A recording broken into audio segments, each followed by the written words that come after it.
Paris, summer 1789. The city stands at a turning point, though on the surface little betrays the magnitude of what is about to unfold. Life continues in its familiar rhythms, slow, layered, and deeply rooted in centuries of tradition.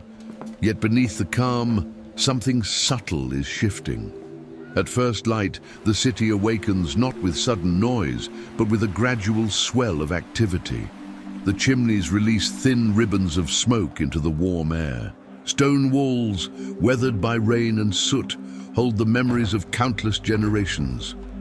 Narrow streets emerge from the shadows, their uneven pavements carrying the footsteps of those beginning their day. The sounds are modest but constant.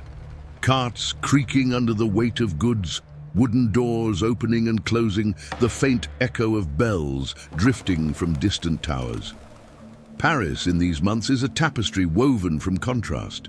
Tall, elegant facades line certain thoroughfares, displaying the formal symmetry of classical architecture.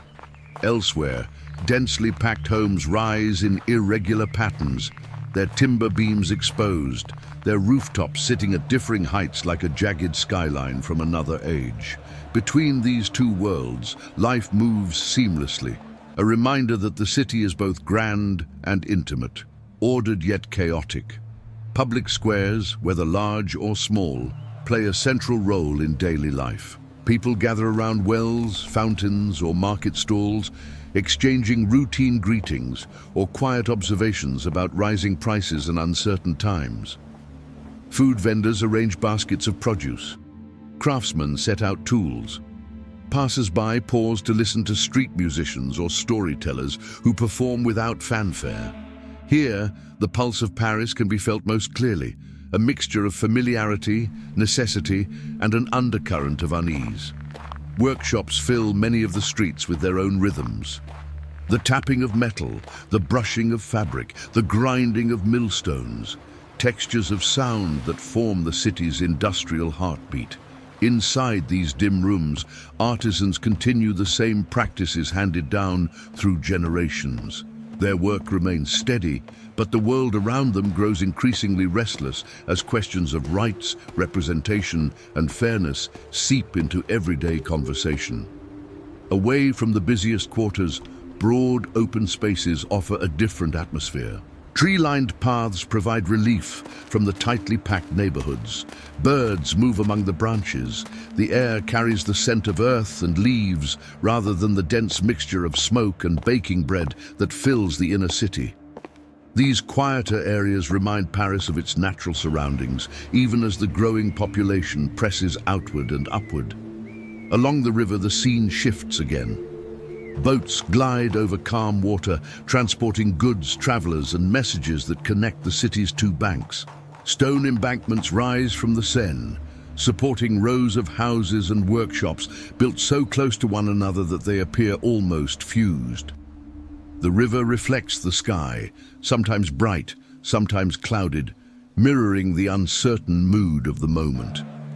Those who pause at its edge find a kind of stillness that contrasts with the buildup of tension elsewhere. Buildings of authority, whether palaces, administrative halls, or barracks, continue their routines as well. Their courtyards echo with the sound of boots on stone, with clerks carrying bundles of documents, and with the familiar rituals of government. From the outside, these structures still represent the permanence of the old order. Yet even here, whispers circulate about political debates, assemblies, and demands that challenge long-standing hierarchies. And throughout the city, the people sense change. Bread shortages, rising discontent, and new ideas carried from salons and cafes begin to shape public sentiment. But on the streets themselves, the transformation is almost invisible. Children still play near doorways, merchants still haggle.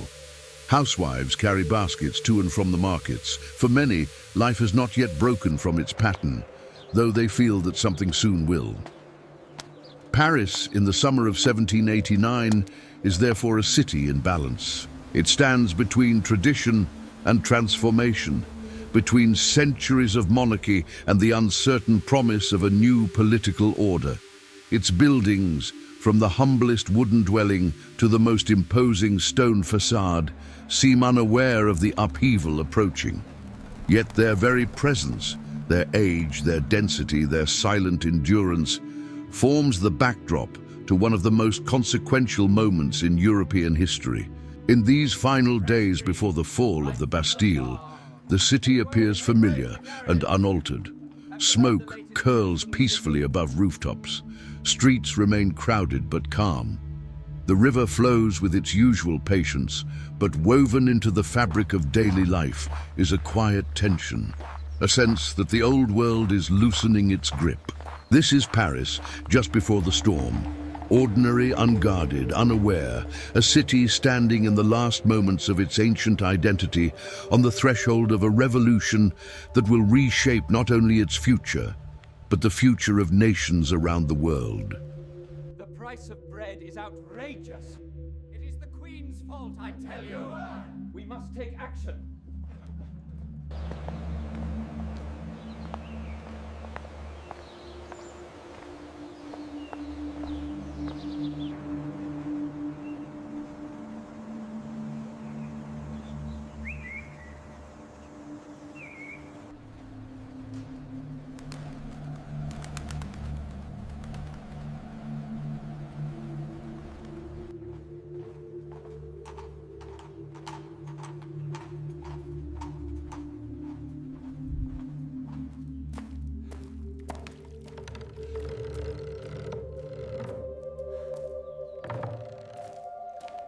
Souls for the basket. That is too much. I will give you 15.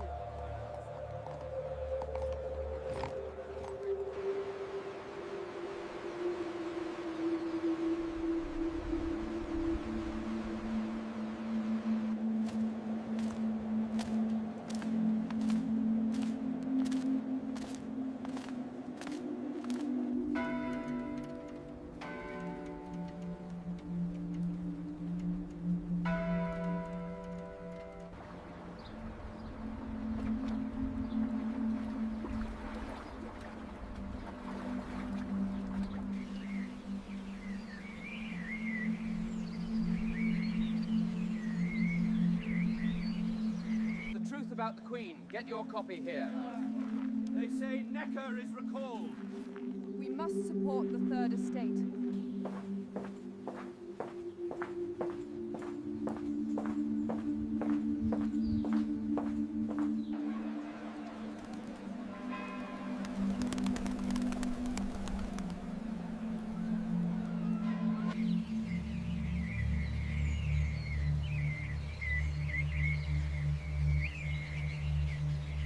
Three sous for the loaf, monsieur. That is too much. I will give you 2.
fresh greens, right from the farm.